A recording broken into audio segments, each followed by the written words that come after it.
Ano ang hinahanap ng Diyos sa isang tunay na nananampalataya sa Panginoong Hesus?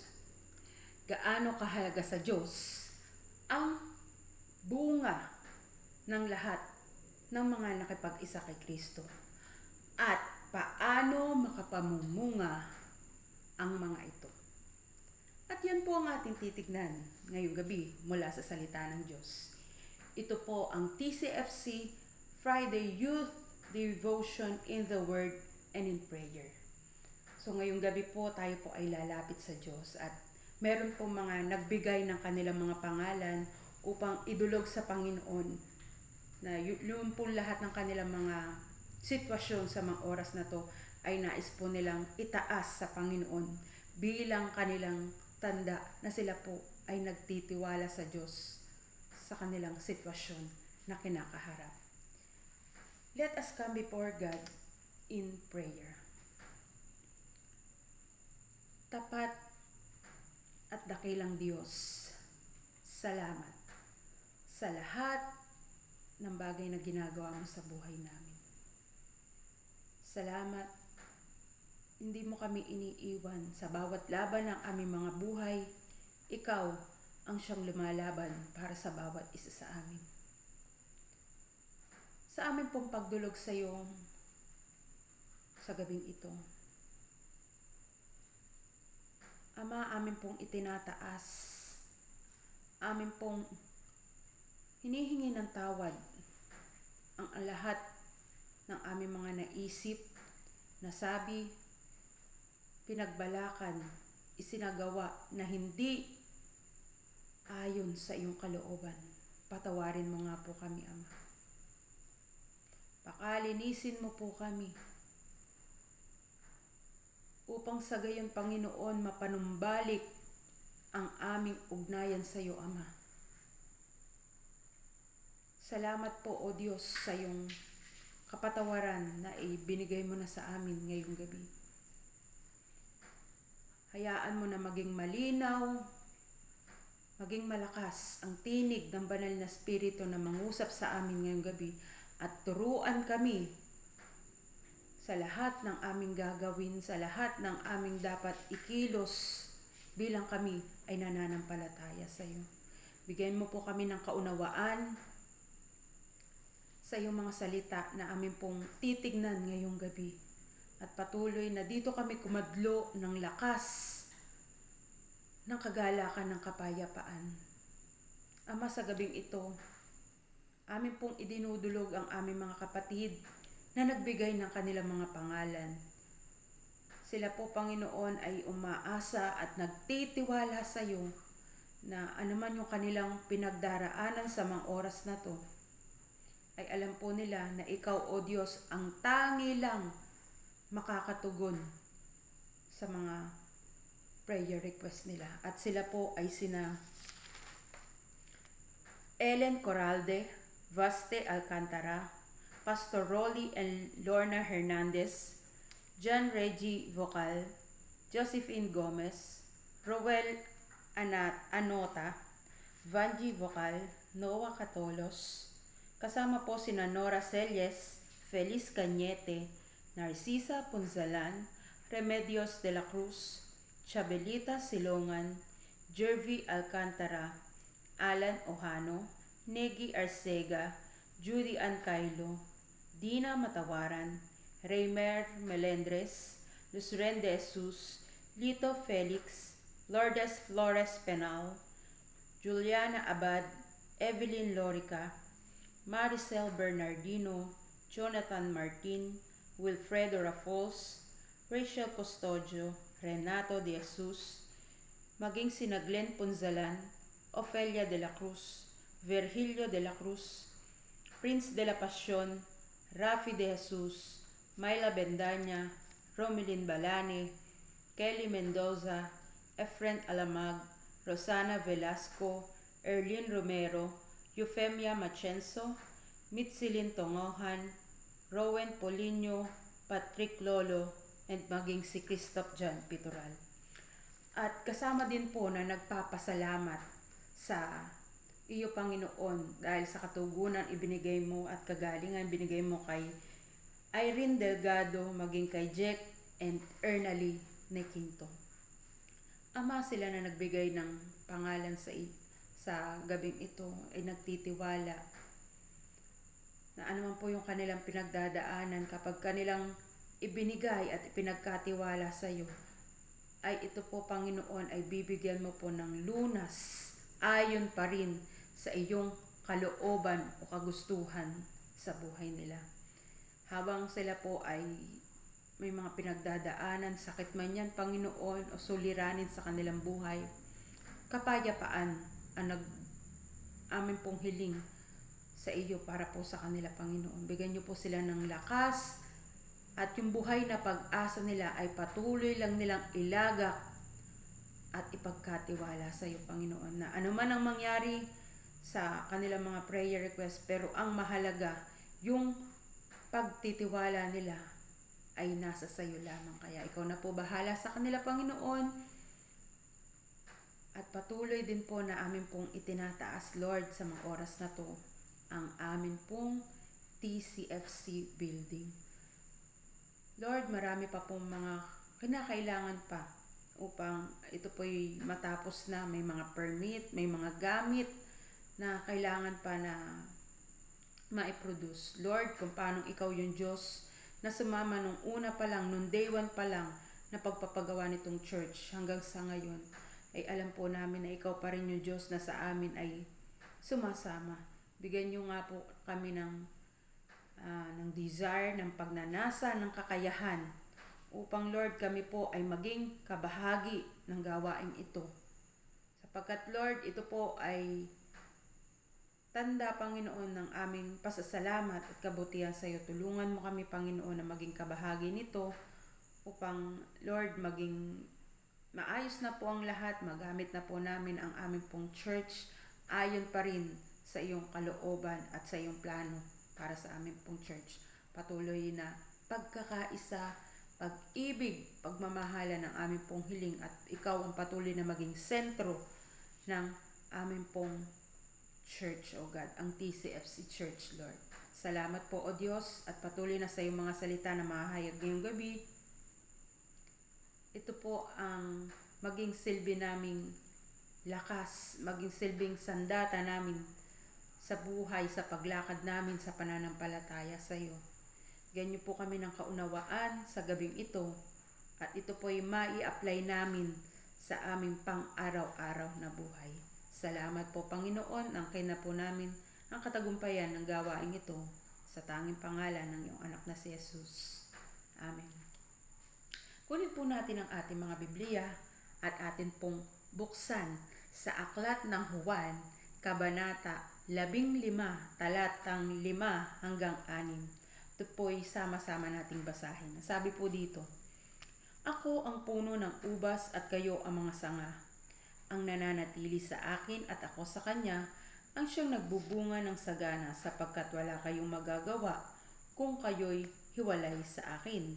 6. Ang hindi nananatili sa akin ay itatapon at matutuyo gaya ng sanga. Ang gayong mga sanga ay titipunin at susunugin.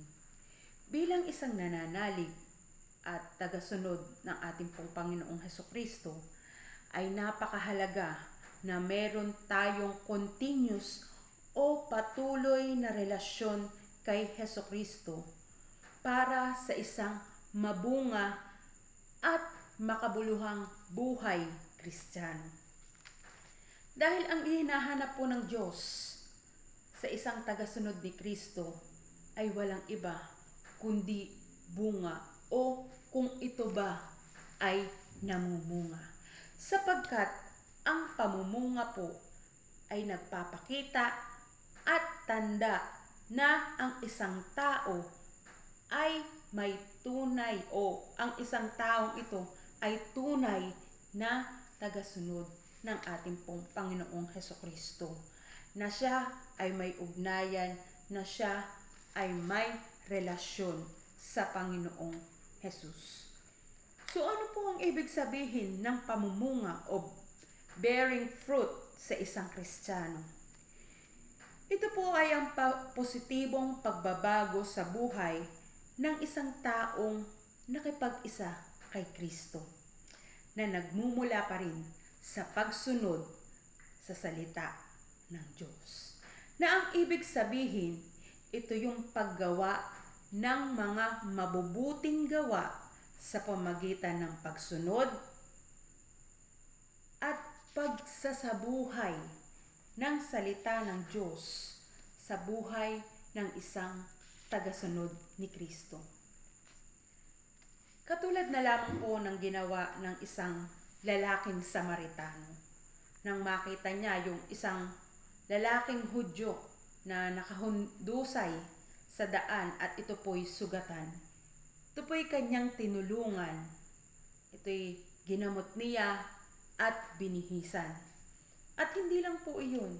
Ito po ay dinala niya pa sa isang bahay tuluyan at kanyang buong magdamag na binantayan, inalagaan. At nung kinabukasan ay aalis na tong lalaking Samaritano. Ang ginawa pa po nito ay nag-iwan pa ng pera doon sa bantay ng bahay tuluyan at ito po ay pinaalagaan pa yung lalaking Hudyo na natagpuan niya doon sa tabi ng daan na bugbog sarado dahil ninakawan. Dito po makikita natin na ito pong Hudyo at Samaritano ay sila po ay hindi talaga magkasundo sapagkat itong sa mga Hudyo ay ito po'y kinakas-away nila yung mga Samaritano sapagkat itong mga Samaritano ay hindi po ayaw po ng mga Hudyo nakasama ito dahil sila po ay hindi pure-blooded na mga Hudyo. So, kaya naman iniiwasan ng mga Hudyo itong mga Samaritano. Pero, nung pagkakataon na yun, kahit na ganun po yung sitwasyon, pero ang ginawa po ng lalaking Samaritano ay pinakitaan niya ng kabutihan itong lalaking Hudyo na sugatan. Kinalinga pa niya. Binihisan niya, inalagaan niya, ginamot niya. So, iyon po. At maging po ang ating pong Panginoong Hesukristo nang siya po ay nasa krus o nakapako sa krus, habang siya ay nakapako sa krus. Ang lahat ng mga kaaway niya, ang sabi niya, Ama, patawarin niyo po sila sapagkat hindi nila naiintindihan ang kanilang ginagawa. Hindi nila nauunawaan ang kanilang ginagawa. Doon po sa pagkakataon na yun, pag-ibig pa rin ang nag-udyok sa Panginoong Hesus upang patawarin yung mga taong lumapastangan sa Kanya, bumugbog sa Kanya, umalipusta sa Kanya. Ganun po kabuti ang ating pong Panginoong Hesus na siya bilang sumusunod o ang ginagawa lang niya ay yung pinagagawa sa Kanya ng Ama. So, yung pag-ibig po yung ibinigay ng Panginoong Hesus doon sa mga taong iyon na nagkasala sa Kanya. So ito pong pagkakataon na to, ito pong sitwasyon na to ay nagpapakita lang na kung paanong naging dependent ang ating Panginoong Hesus doon sa Ama na nagawa niyang magpatawad, nagawa niyang patawarin yung mga taong nagkasala sa Kanya. Ito po ay bunga ng Kanyang pagsunod sa kalooban ng Diyos. Gayon din po ang sinasabi sa atin. So, magagawa lamang po natin ang mga bagay na yun, kagaya ng ginawa ng Panginoong Hesus at ng lalaking Samaritano, ay dahil pa rin sa pakikipag-isa natin, sa pagdepende natin sa ating pong Diyos. Yung paglalapat natin at pagsasabuhay natin ng salita ng Diyos. Kaya po natin magagawa ang mga bagay na iyon.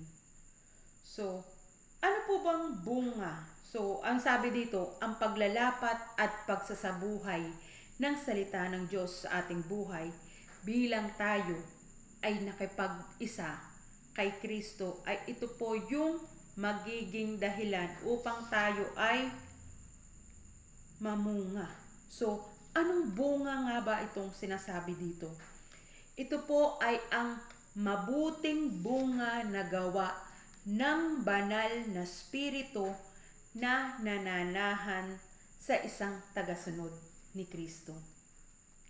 At ang bunga ng banal na spirito o fruit of the Holy Spirit, sabi po sa Galatians 5:22-23, subalit ang bunga ng Espiritu ay pag-ibig, kagalakan, kapayapaan, katiyagaan, kabaitan, kabutihan, katapatan, kahinahunan at pagpipigil sa sarili. Walang utos laban sa mga ganitong bagay. So, ito po ay yung bunga ng banal na spirito. Kung tayo po ay tunay na nakipag-isa kay Kristo, kung tayo ay tunay na nananalig kay Kristo, mula nang tayo makipag-isa sa Kanya, tayo po ay tinatakan ng banal na spirito bilang tanda na tayo po ay kabilang sa pamilya na ng Diyos, at tayo po ay magiging kabahagi din nung inheritance doon sa langit, which is yung buhay na walang hanggan. So, sa lahat po yun ng mga nakapag-isa kay Kristo, meron po ibinigay ang Diyos sa atin na banal na spirito. At yung banal na spirito na yan, ang siyang dahilan kung bakit tayo makapamumunga ng pag-ibig, kahinahunan, doon po sa sinabi sa Galatians 5:22-23. So, magagawa po ng isang tagasunod ni Kristo na gumawa ng mabuti sa kanyang kapwa, magmahal sa kanyang kapwa kahit hindi ka mahal-mahal, mapatawad niya yung kanyang kapwa na nagkasala sa kanya, at siya ay magkaroon ng siya'y maging matyaga ay dahil pa rin sa kilos at paggawa ng banal na spirito na nasa kanyang buhay. Ano po ang susi upang ang isang Kristiyano ay makapamunga ng mga nabanggit na yun? Ito po'y walang iba kundi ang pananatili sa ating pong Panginoong Hesus at pananatili sa kanyang mga salita. Ang kanyang mga salita ay atin pong pinakikinggan. Atin pong binubulay-bulay araw-araw at atin pong higit na ina-apply sa pang-araw-araw nating buhay. At hindi lang po iyon. Hindi lang po natin basta ina-apply, kundi ito po ay atin pong sinusunod sa ating mga buhay. Dahil kung hindi po natin susundin ang salita ng Diyos, kabaliktaran, kung hindi natin susundin ang salita ng Diyos, ay tayo po ay hindi makapamumunga ng bunga ng banal na spirito. Kapag ang isang nananampalataya ay hindi nagbunga, ano po ang mangyayari? Ito po ay puputulin, ito po ay itatapon, at ito po ay susunugin. Ang naghihintay sa mga iyon ay kapahamakan at kaparusahan at kamatayan pang walang hanggan doon sa dagat-dagatang apoy o sa impyerno. Pero kung ang isang tagasunod ni Kristo ay namumunga, ay ibig sabihin, siya'y nagpapatuloy. Siya ay yung salita ng Diyos, binibigyan niya ng importansya, binibigyan niya ng pahalaga sa kanyang buhay, na naglalaan siya ng oras kung paano naglaan ng oras ang ating Panginoong Hesus sa pakikipagniig sa ating Diyos Ama sa pananalangin. Tayo po bilang tagasunod ng Panginoong Hesukristo, kung tayo'y naglalaan ng oras na buksan ang Biblia, basahin, bulay-bulayin, araw at gabi, tayo po ay sinasabi dito ay makapamumunga ng bunga ng banal na Espiritu. At kapag po tayo ay namunga, tayo po ay tatabasan o tayo po ay merong tatabasin sa atin ang ating pong Diyos upang tayo po ay lalong mamunga ng sagana. May puputulin po, ang tawag po dito sa paghalaman, ito po ay pruning. Kapag po ito ay may tinabas sa atin, so ibig sabihin, lalo pa po tayong mamumunga ng sagana, na yung ibang parte ng sanga natin ay kailangan putulin para tayo ay mas lalong lumago ayon sa kalooban ng Diyos. So kapag may inaalis po at may tinatanggal sa atin ng ating Diyos, ay wag na wag po tayong sasama ang loob. Wag na wag po tayong magkakaroon ng hinanakit sa atin pong Diyos. Huwag magtatampo sa Kanya. Bagkos tayo po ay magpasalamat sa Kanya dahil yung inalis na yon ng Diyos ay maaari pong makasira pa doon sa bunga na mayroon tayo. Hayaan natin na ang Diyos ay tabasan tayo sapagkat iyon ang magiging daan upang lalo tayong mamunga ng sagana at magsimulang mabago at maging kamukha ng Panginoong Hesukristo.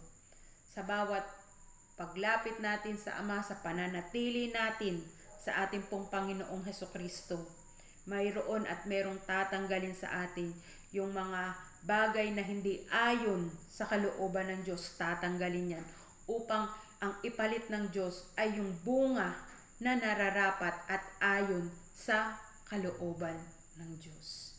Kaya ipagpasalamat po natin sa Diyos kapag tayo'y pinuputulan o dumadanas ng mga problema o pagsubok ng buhay, sapagkat may dinidevelop sa atin ng Diyos. Merong nais ang Diyos na maganap at mangyari sa buhay natin, at iyon po ay para sa ikabubuti natin, na para tayo'y patuloy na habang tayo'y lumalakad sa pananampalataya sa Panginoong Hesus ay day by day, araw-araw ay tayo po'y huhubugin ng Diyos para maging kamukha ni Kristo sa pamagitan po at tulong ng banal na Espiritu. Salamat po aming Diyos sa kabutihan mo at sa iyong mga salita ngayong gabi. Pinaalala mo sa amin na makapamumunga lamang ang isang tunay na tagasunod ni Kristo ay sa pamagitan ng pananatili sa iyo at sa iyong mga salita, na ang prioridad ay hindi ang mundong ito, kundi yung mga bagay na panglangit na walang katapusan at walang hangganan, which is ang iyong mga salita. Lord, sa gabing ito, humihingi po kami ng tawad sa mga panahon na hindi namin nabigyan ng pahalaga ang iyong mga salita. Ngayong gabi, bigyan niyo po kami ng kauhawan, ng kagutuman, ng pagnanasa na patuloy na maging tampok, maging pangunahin sa buhay namin ay walang iba, kundi ang iyong mga salita, ang aming ugnayan sa iyo, O Diyos. Tulungan mo kami, hindi namin ito kaya, Panginoon. Sapagkat sabi mo sa iyong mga salita, apart from you, O Lord, we can do nothing. At iyon po talaga ang totoo at siyang tunay, Panginoon, na hindi namin magagawa ang mga bagay na nais mong gawin namin kung hindi kami lalapit at hihingi ng tulong sa pamagitan ng banal na Espiritu. Kaya kahabagan mo kami, O Diyos, tulungan mo kami, help us, O Lord, sa amin pong araw-araw na pagpili. Dalangin namin na mapili namin ay ang kalooban mo sa buhay namin. At magagawa lang namin yun, Panginoon, kung kami ay patuloy na nagbababad, kung kami ay patuloy na nagsusumiksik sa iyong mga salita. Lord, tulungan mo kami. We need you, Lord. We need you, Holy Spirit, to teach us, to guide us, to correct us, and to convict us, O Diyos. Salamat po, Panginoon. Patuloy na makita sa buhay namin ay bunga ng banal na spirito na pag-ibig, katiyagaan, pagpipigil sa sarili, kahinahunan, at marami pang iba, Panginoon. Tulungan mo kami, O Diyos, na sa bawat buhay namin, Panginoon, makita ay Ikaw, O Diyos. Salamat po. Patuloy na Ikaw ang madakila, mapapurihan sa aming mga buhay. Ito po ang aming panalangin na may pagsamba, pagluwalhati sa tanging pangalan ng iyong anak na si Jesus. Amen. Muli magandang gabi po sa ating pong lahat. God bless you all.